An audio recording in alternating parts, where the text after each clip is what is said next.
সকলকে জানাই পয়লা বৈশাখ ও অক্ষয় তৃতীয়ার অনেক অনেক শুভেচ্ছা।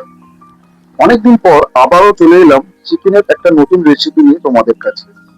এখানে আমি 1 কিলো মতো লেগে পিস থেকে চিকেন নিয়ে নিয়েছি। সেটাকে আমরা প্রথমে পেঁয়াজ আর কিছু মশলা যেমন হলুদ গুঁড়ো, লঙ্কা গুঁড়ো, গোলমরিচ গুঁড়ো, ধনে, জিরে আর কাশ্মীরি লঙ্কা গুঁড়ো দিয়ে মাখিয়ে রেখেছিলাম। এরপর এর মধ্যে দিয়ে দিয়েছিলাম টক দই, এই 100 গ্রাম মতো, আর একদম গরম করে রাখা তেল।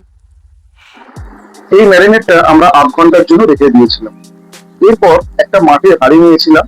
সেই মাটির হাঁড়িটা প্রথমে জলে ভিজিয়ে রেখে সেটাকে গরম করতে গ্যাসে বসিয়ে দিয়েছিলাম।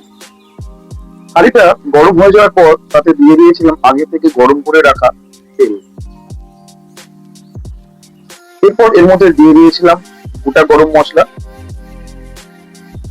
তারপর গোটা হাঁড়িতে সেটাকে লাগিয়ে নেওয়ার জন্য তেলটাকে একটু নাড়িয়ে নিয়েছিলাম, গোটা হাঁড়িটা যাতে তেলগুলো ভালোভাবে লেগে যায়।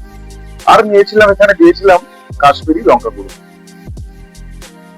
তারপর দিয়ে রেখেছিলাম ওই 3টে বড় সাইজের কুচিয়ে রাখা পেঁয়াজ। সেটা একটু ভাজা ভাজা হয়ে গেলে এর মধ্যে দিয়ে দিয়েছিলাম আদা রসুনের পেস্ট। তোমরা তো বুঝতেই পারছো আজকে আমরা হান্ডি চিকেন করতে চলেছি।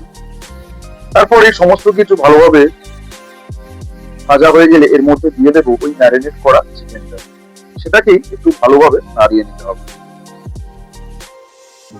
এই রান্নাটা কিন্তু প্রথম থেকেই একদম কম আঁচে করতে হবে।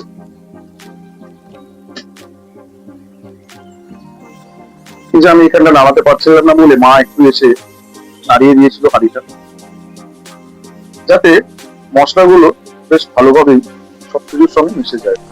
এরপর এখানে একটা কুচিয়ে রাখা বড় টমেটো দিয়ে দিয়েছিলাম, আর দিয়েছিলাম একটা গোটা রসুন।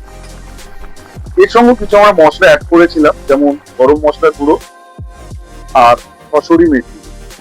তারপরে এটাকে ভালো করে উপরে চাপা দিয়ে আটার প্রলেপ দিয়ে চারিদিকটা বন্ধ করে দিয়েছিলাম। ওই মিনিট 20 মতো একদম অল্প আছে আমরা দমে করে নিচ্ছিলাম আজকে আমাদের handi chicken. Ready handi chicken, আর সত্যি দেখেই তো বুঝতে পারছো কিরকম সুন্দর হয়েছিল, আর খেতেও ছিল চমৎকার। গরম ভাতে লেবুর সঙ্গে সেদিন এই হান্ডি চিকেন সত্যি জমে গিয়েছিল। তোমরাও বাড়িতে এরকম ট্রাই করে দেখো, আর কেমন লাগলো অবশ্যই জানিও। এই ভিডিওটা কেমন লাগলো অবশ্যই জানিও। আবারও আসছে খুব শিগগিরই নতুন ভিডিও নিয়ে তোমাদের কাছে।